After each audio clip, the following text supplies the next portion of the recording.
आघात. लेखिका प्रिया उंबरकर. वाचक स्वर सिद्धी गायकर.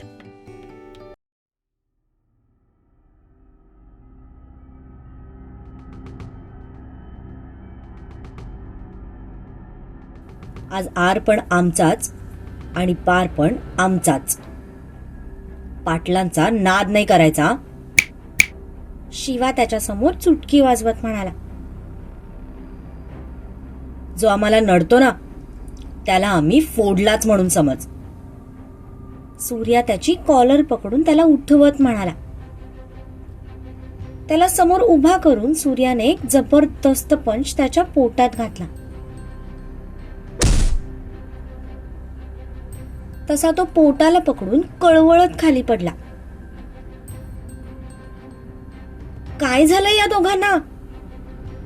दुर्वा सत्यजितकडे बघून म्हणाली. तसं सत्यजितने खांदे उडवत मला माहित नाही अशी रिॲक्शन दिली. शिवाचं तर त्याला समजलं होतं, पण सूर्याला काय झालंय ते त्याला अजूनही माहित नव्हतं. राकाने स्वतःला सावरत समोर पाहिलं तर शिवा सूर्या रागात त्याच्याकडे बघत होते. सध्या ते दोघे जखमी वाघासारखे त्याच्याकडे बघून गुरगुरत होते. एक चिटिंग करता राव तुम्ही. एका वेळी एकानेच मारायचं असतं. राका कसा बसा स्वतःला सावरत म्हणाला. असं का? मग ठीक आहे. तुझी चिता मीच रचतो. त्याला आग लावायचं काम सूर्या करेल. असं म्हणत शिवा त्याच्या अंगावर धावून गेला. शिवा त्याच्या तोंडावर मुक्का मारणारच होता. तितक्यात राकाने त्याच्या हाताची मूठ एकाच हातात पकडली. शिवाच्या डोळ्यात जाळ होता, तर त्याचा हात लावून धरताना राकाच्या हाताच्या नसा फुगलेल्या होत्या. सत्यजित हाताची घडी घालून त्या दोघांकडेच बघत होता. तो माणूस शिवाला काही करणार तर नाही ना? दुर्वा शिवाच्या काळजीने म्हणाली. डोंट वरी. त्याच्यासारखे आज 10 जरी आले ना तरी आज शिवा सगळ्यांवर भारी पडेल. सत्यजित त्या दोघांवर नजर टिकवत म्हणाला.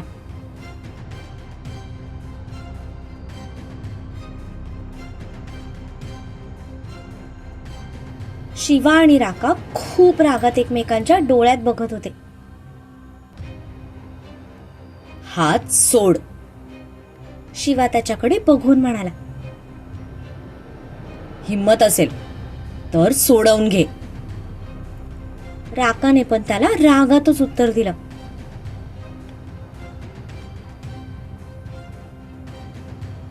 असं मग घे. असं म्हणत शिवाने एक लाथ त्याच्या अवघड जागेवर घातली. तसा तो खूप जोरात ओरडत पटकन खाली बसला. आता काही तू बाप होत नसतो. शिवा स्वतःच्या दाढीवरून हात फिरवत म्हणाला.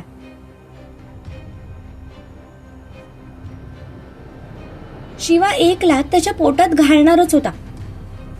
तितक्यात सत्यजितने त्याला थांबवलं. त्याचा आवाज ऐकून शिवाचा पाय हवेतच थांबला. सत्यजितने दुर्वाचा हात सोडला आणि पुढे येत म्हणाला. हे बघ राखा, हे सगळं आत्ताच थांबू शकतं. अजूनही वेळ गेलेली नाहीये. माझ्या ऑफरचा विचार कर, नाहीतर हे दोघे आज तुला जिवंत सोडणार नाहीत. सत्या म्हणाला. राका अजूनही वेदनेने विव्हळत होता. त्याची अवस्था बघून दुर्वाला पण क्षणभर वाईट वाटलं. कसली ऑफर भाई? शिवाने सत्यजितकडे बघून विचारलं. त्याला माहितीये कसली ऑफर ते. सत्यजित राकाकडे बघून म्हणाला. राकाने किंचित डोळे उघडून सत्यजितकडे पाहिलं तर त्याचा चेहरा एकदम निर्विकार आणि शांत होता. तुम्ही दोघं खरंच सख्खे भाऊ आहात का रे? साला एक डोक्याने गेम खेळतो तर दुसरा हाताने. बसणं अवघड करून ठेवलं याने माझं. राका कसा बसा स्वतःला सावरत उठून बसण्याचा प्रयत्न करत म्हणाला. तसंच सत्यजितला त्याचं हसू आलं. भाईला कधी कोणावर हात उचलायची गरज पडत नाही, पण समज चुकून जर त्याने त्याचा हात उचलला ना तर तुला पळथाभुई थोडी होईल, शिवा म्हणाला. तसा राका ओठांच्या कोपऱ्यात हसला. त्याचं हसणं बघून सत्यजितचे डोळे चमकले आणि त्याच्याही ओठांवर हसू आलं. कारण केव्हापासून जो विचार तो करत होता तो विचार आता प्रत्यक्षात पूर्ण होणार होता.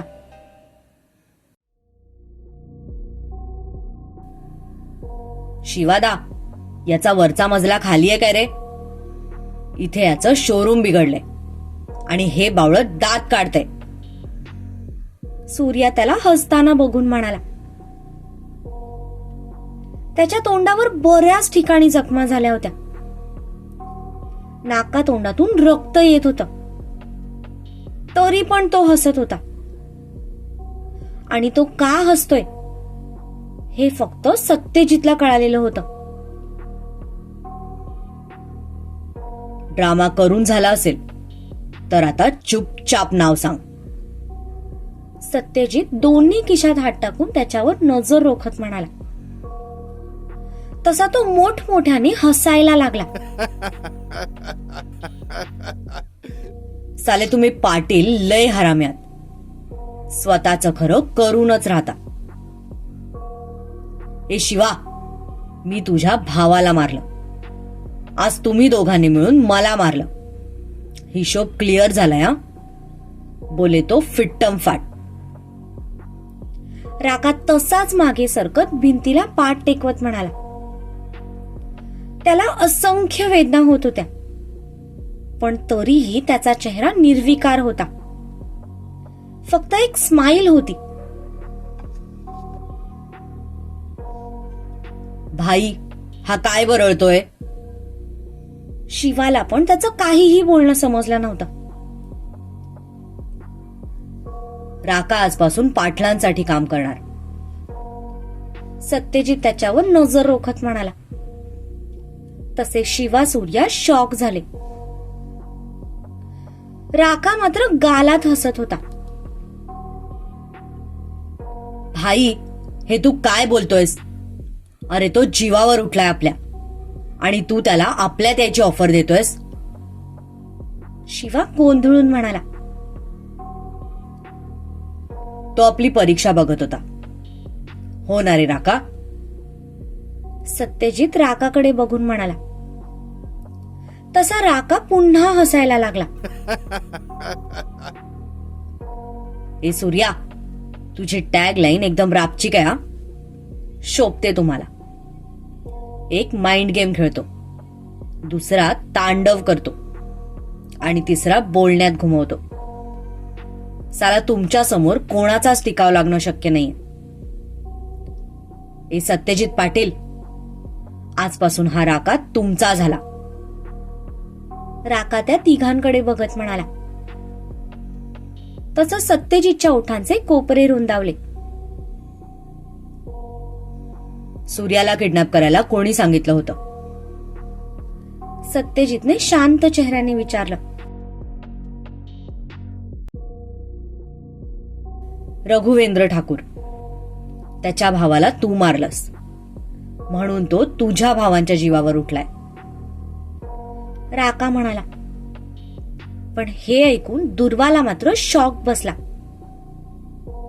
तिने जरी इथे यायची हिम्मत केली असली तरी इथला प्रकार बघून ती मनातून थोडी घाबरली होती. कारण तिच्यासाठी हे सगळं नवीन होतं. घरातलं त्या तिघांचं रूप आणि बाहेरचं त्या तिघांचं रूप यात जमीन आसमानाचा फरक होता. पाटलांना लोक इतके का घाबरतात याचं उत्तर आज खऱ्या अर्थाने तिला मिळालं होतं. मी त्याच्या भावाला जाणून बुजून मारलं नाही. तो त्याच्या कर्माने मेला. कोल्हापूर मधल्या नाबालिक मुलींना किडनॅप करून त्यांना जबरदस्ती वेश्या व्यवसायात उतरवायला निघाला होता तो. त्याला त्याच्या कर्माची शिक्षा मिळाली. सत्यजितने शांतपणे उत्तर दिलं. पण हे ऐकून दुर्वाचे एक्सप्रेशन्स मात्र बदलले. तिच्या डोळ्यात पुन्हा एकदा सत्यजितसाठी अभिमान दिसू लागला. सूर्या, ह्याला हॉस्पिटलमध्ये ऍडमिट कर. आणि शिवा, तू माझ्यासोबत चल. असं म्हणत सत्यजित बाहेर निघाला. शिवाने एकदा राकाकडे बघितलं तर तो दोन्ही भुवया उंचावून त्याच्याकडे बघून गालात हसत होता. तू भी पागल और मैं भी पागल. खूब जमेगा रंग. जब मिल बैठेंगे दोनों पागल. राका शिवाकडे बघून हसत म्हणाला. पाटलांना धोका द्यायचा विचार जरी मनात आणलास ना तरी तुझ्या चमडीत भुसा भरून शेतात बुजगावण्यासारखा उभा करेन मी. शिवा त्याला धमकी देत म्हणाला. ए सूर्या, लवकर मला दवाखान्यात घेऊन चल बाबा. या माणसाचं डोकं फिरलंय सध्या. राका शिवाचा अवतार बघून म्हणाला.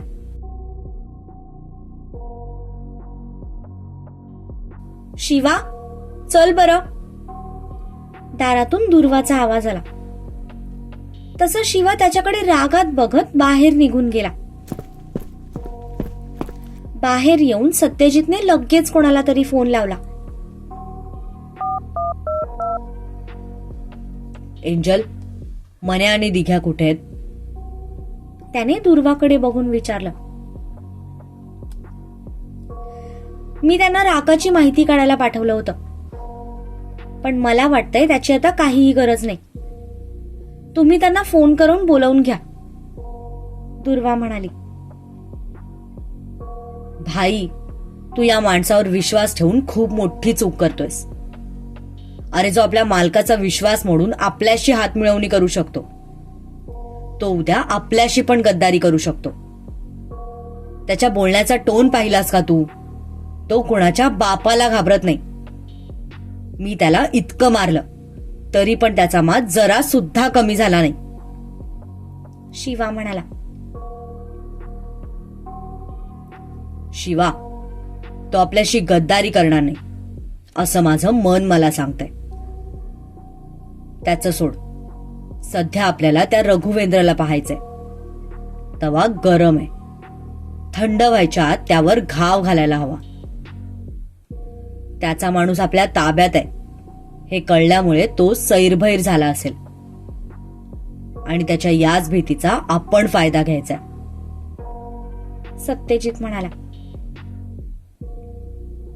भाई, तू काळजी नको करू.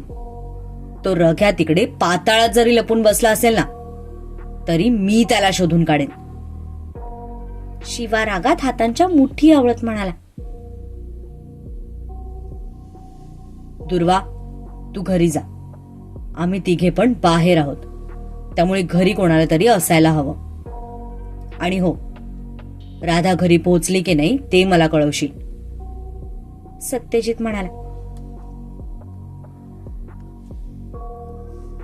एवढ्या टेन्शन मध्ये सुद्धा त्याला राधाची काळजी आहे हे बघून ती सुखावली.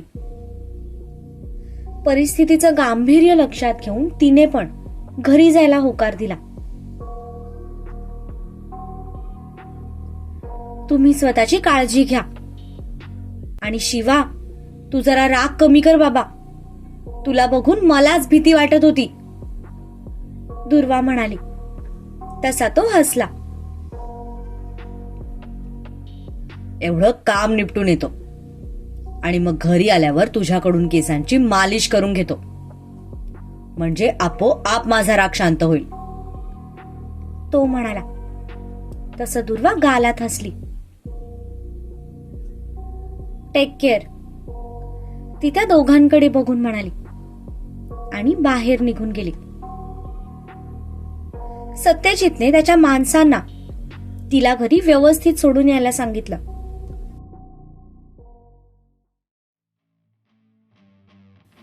ती गेल्यावर सत्यजितने शर्टची वरची 2 बटन्स उघडली आणि स्लीव्स फोल्ड केल्या. खिशातून मोबाईल काढून त्याने पटापट त्याचे फोन फिरवले. त्याच्या आदेशाचं पालन करत त्याची माणसं रघुवेंद्रच्या शोध मोहिमेवर निघाली. भाई, काय करायचं आता या रघ्याचं? मी तुला तेव्हाच बोललो होतो त्याला संपवून टाक, पण तू माझं ऐकलं नाहीस. बघितलं ना आता काय झालं ते. शिवा म्हणाला. तेव्हा त्याला मारायचं माझ्याकडे कुठलंही कारण नव्हतं आणि मी विनाकारण कुणालाही मारत नाही, हे तुला पण चांगलंच माहितीये. पण आता त्याने कारण मला स्वतःहून दिलंय, त्यामुळे आता तो जगणार नाही. हे बोलताना सत्यजितच्या चेहऱ्यावरचे एक्सप्रेशन्स बदलत होते.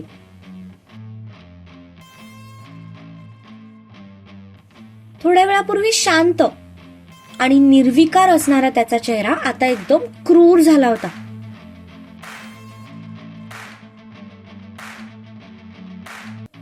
काही वेळातच तिथे सत्यजितची काही माणसं आली आणि राकाला स्ट्रेचरवर टाकून निघून गेली. भाई, आपली माणसं नेतील त्याला हॉस्पिटलमध्ये. आज मला तुमच्या सोबत यायचंय. सूर्या म्हणाला. हे बावळट, क्रिकेट खेळायला नाही चाललोय म्हणे, मला पण यायचंय. शिवा त्याच्या डोक्यात टपली मारत म्हणाला.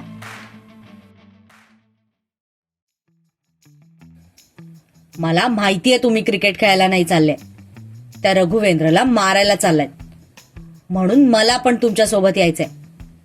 खूप झालं आता, तुम्ही दोघं नेहमी असंच करता. मी लहान आहे म्हणून मला या सगळ्यातून बाजूला ठेवता, पण आता नाही. आता तर त्या पोपट रघुला मी माझ्या हातानेच मारणार. सूर्या रागात म्हणाला. तसंच सत्यजितने कपाळावर 2 बोटं घासली. कोरोनाच्या लाटेसारखी आता डॉन होण्याची लाट पसरली आहे वाटतं. आधी एंजल आणि आता हा, सगळे मिळून खुर्ची खाणार बहुतेक माझी. सत्यजित मनातच सुस्कारा सोडत म्हणाला. ए मूर्खा, आधी साधं झुरळ तर मारलंय का आजपर्यंत? चाला त्या रघुचा जीव घ्यायला. शिवा म्हणाला. हो, नाही मारलं, कारण तुम्ही मला तो चान्स देतच नाही. भाई, तू जसं शिवादाला सगळ्या ट्रेनिंग दिलीस तसं मला का नाही दिली? आता मला पण बंदूक चालवायला शिकायचंय. फक्त जिम मध्ये कसरत करून समाधान नाही होणार आहे माझं. सूर्या म्हणाला. तसं शिवाने सत्यजितकडे पाहिलं. सूर्या ज्या पद्धतीने बोलत होता त्यावरून नक्कीच त्याचं काहीतरी बिनसले हे त्या दोघांना कळून चुकलं. बंदूक चालवायची ना तुला?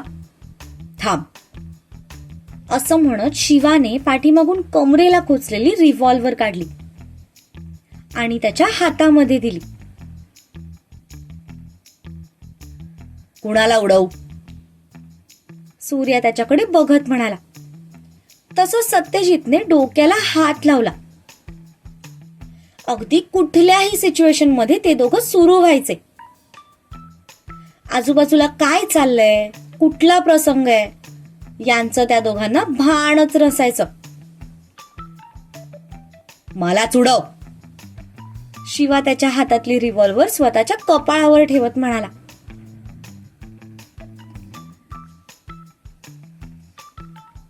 नाही, नको. अक्काने एकदा पिंडदान केलंय तुझ्या नावाने. दोनदा केलेलं चांगलं नसतं. अशाने तुझ्या आत्म्याला शांती नाही मिळणार. तुला शांती नाही मिळाली आणि तू भूत बनून माझ्या मानगुटीवर बसलास तर? सूर्या हात खाली घेत म्हणाला. तसं सत्यजितला कुठे जाऊन डोकं आपटू असं झालं. कुत्र्या, तू माझ्या मरणाची वाट बघतोय? असं म्हणत शिवा त्याच्या अंगावर धावून गेला. तसा तो पटकन सत्यजित मागे जाऊन लपला.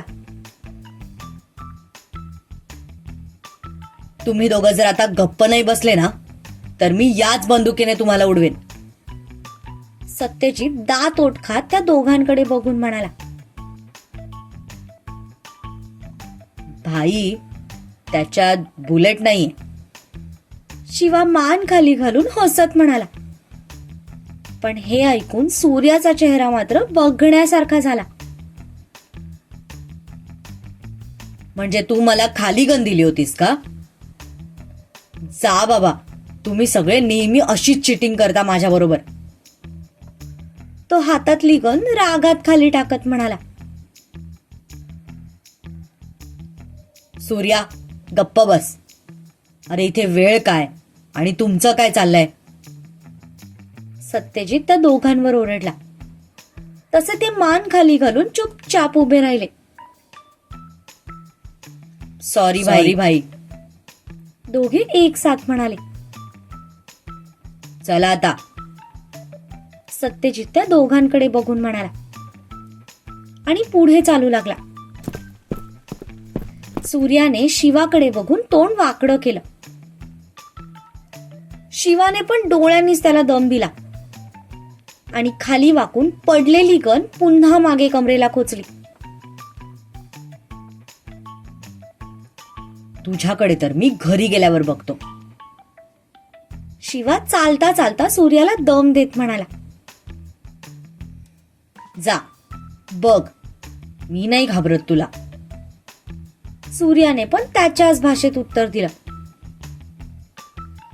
त्याचं उत्तर ऐकून शिवा मात्र चिडला आणि त्याने रागातच एका हाताने त्याची मान पकडली. भाई, हा बघ मला मारतोय. सूर्या पुढे चालणाऱ्या सत्यजितला आवाज देत म्हणाला. तसं सत्यजितने मागे वळून बघितलं. नाही भाई, मी तर त्याला कुठे लागलंय का ते बघत होतो. तू त्याचं काय ऐकू नको. शिवा प्रेमाने त्याच्या खांद्यावर हात ठेवत म्हणाला.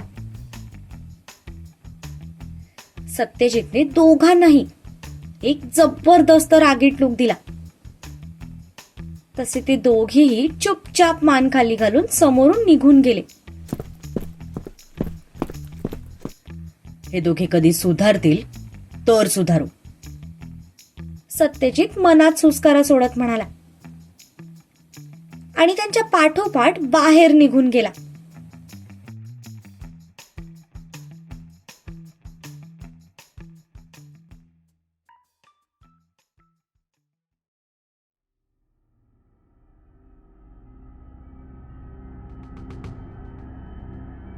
काय, राका गायब आहे? असा कसा गायब झाला? कालपर्यंत तर त्याच हॉस्पिटलमध्ये होता ना? रघुवेंद्र चिडून म्हणाला. हो बॉस, पण जेव्हा आम्ही आपली सगळी मेलेली माणसं पाहिली तेव्हा आमच्या लक्षात आलं की त्यात राका मिसिंग आहे. त्याचा माणूस मान खाली घालत म्हणाला. सत्यजित, हा सत्यजित ना जाम चालाक माणूस आहे. त्याला भनक लागली असणार की आपण त्याच्या माणसांना मारू शकतो, म्हणूनच त्याने राकाला गायब केलंय. आता कुठल्याही क्षणी तो माझ्यापर्यंत पोहोचू शकतो. माझं इटलीचं तिकीट कन्फर्म झालं की नाही अजून? लवकरात लवकर मला इथून निघायलाच हवं. सत्यजितच्या भीतीने रघुवेंद्र मनातून घाबरलेला होता. झालंय बॉस, उद्या पहाटेची तुमची फ्लाईट आहे.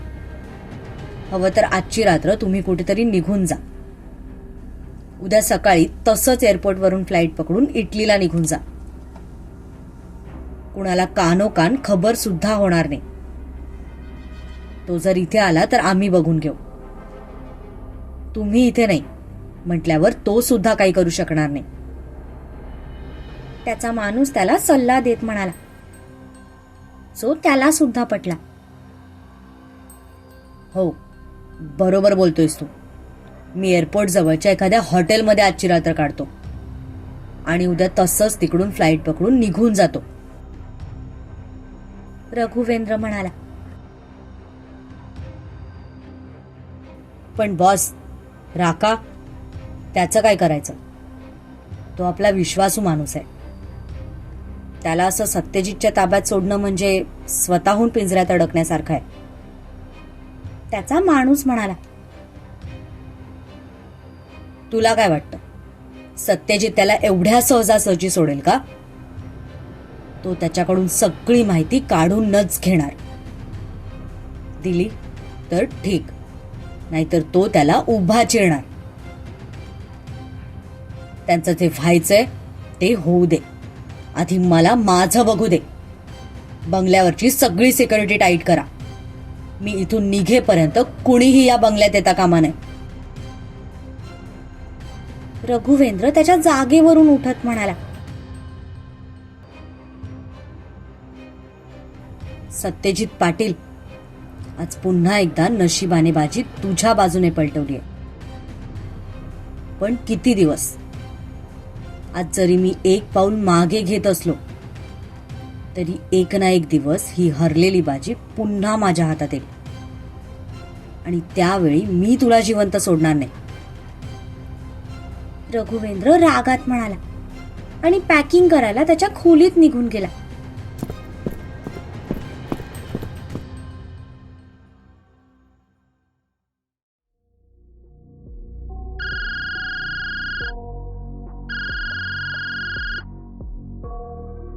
हॅलो भाऊ, मन्या म्हणाला.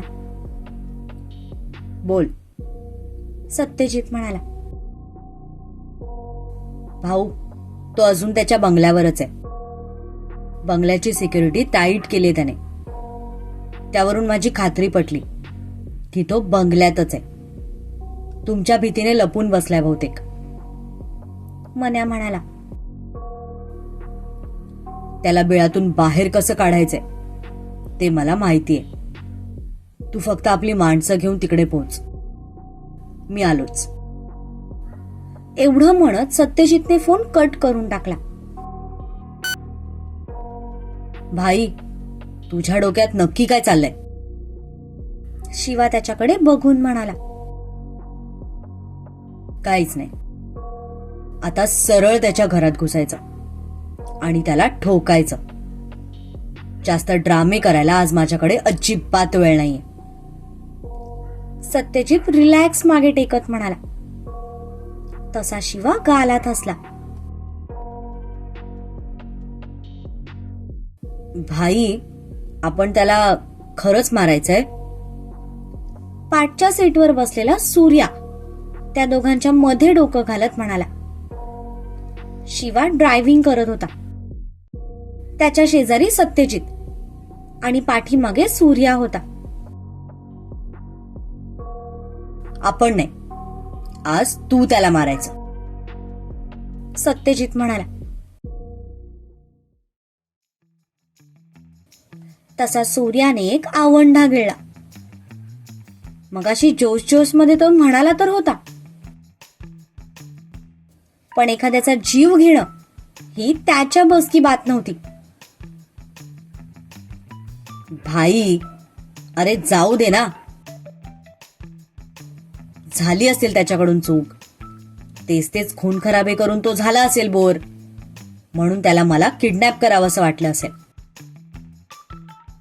मला वाटतं त्याला मूड स्विंग्सचा प्रॉब्लेम असावा. आपण त्याला एखाद्या डॉक्टरकडे दाखवायचं का? सूर्या म्हणाला.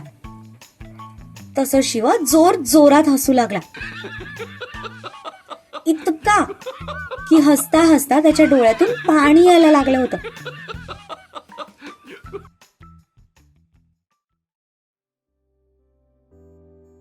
कमाल होते ते तिघे भाऊ. जग इकडचं तिकडे झालं ना तरी त्यांना काहीही घेणं देणं नव्हतं. जेव्हा ते तिघे सोबत असायचे तेव्हा त्यांना दुसऱ्या कोणाची आठवणही यायची नाही. ते आपल्यातच खुश असायचे. तू हसू नको यार, मी सिरियसली बोलतोय. मला वाटतं आपण कधी कधी खूप जास्त रिॲक्ट करतो. इतक्या छोट्याशा गोष्टीसाठी एखाद्या माणसाचा जीव घेणं बरोबर नाही. सूर्या त्या दोघांना ज्ञान देत म्हणाला. सत्यजित शांत होता, पण शिवा मात्र त्यांचं बोलणं ऐकून अजून मोठमोठ्याने हसू लागला. त्याचं हसणं बघून सूर्याला आपण नक्कीच काहीतरी चुकीचं बोललं याची जाणीव झाली. तसा तो चुपचाप पुन्हा पाठीमागे सीटवर जाऊन बसला. भाई, अरे काय करायचं रे याचं? शहाणा म्हणावा तर शहाण्यासारखं वागत नाही, आणि वेडा म्हणावा तर दगड मारत नाही. शिवा कसं बस स्वतःचं हसू कंट्रोल करत म्हणाला. शिवाने आरशातून पाठीमागे त्याच्याकडे बघितलं, तर तो गाल फुगवून त्याच्याकडेच बघत होता. अले मेला बच्चा, राग आला का तुला? शिवा म्हणाला. तसा तो अजूनच डोळे बारीक करून त्याच्याकडे बघू लागला. शिवा, शांत बस. कशाला त्याला चिडवतोयस? सत्यजित त्याच्यावर ओरडला.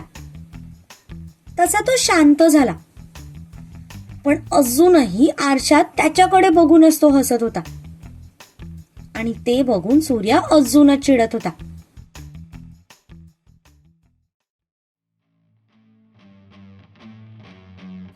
सत्यजितने त्याचा फोन काढला आणि त्याच्या माणसांना फोन लावला. हॅलो, झाली का सगळी तयारी? सत्यजितने विचारलं. येस बॉस, सगळं रेडी आहे. तुमचीच वाट बघतोय. पलीकडून रिप्लाय आला. तसं सत्यजितने एक छोटीशी स्माइल करत स्वतःच्या केसातून हात फिरवला. भाई, नक्की काय शिस्त आहे तुझ्या डोक्यात? शिवाने विचारलं. कळेलच ते तिकडे गेल्यावर. सध्या तू फक्त गाडी चालवण्याकडे लक्ष दे. सत्यजित म्हणाला.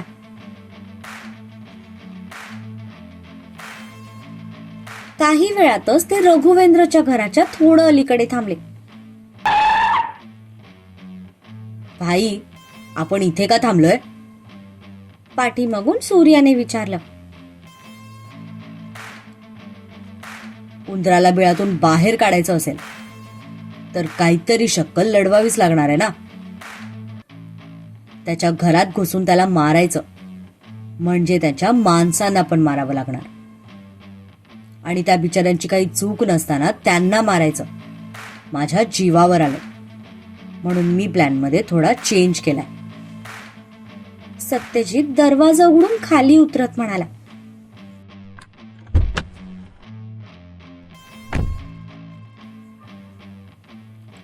या भाईचं डोकं इतकं कसं पळतं देव जाणे. आपण फक्त विचार करत राहतो, तोपर्यंत हा प्लॅन बनवून एक्झिक्यूट पण करून मोकळा होतो. पाठीमागून सूर्या म्हणाला. म्हणून तर तो सत्यजित पाटील आहे.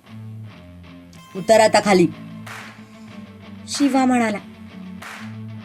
तसं शिवा आणि सूर्या दोघे पण खाली उतरले.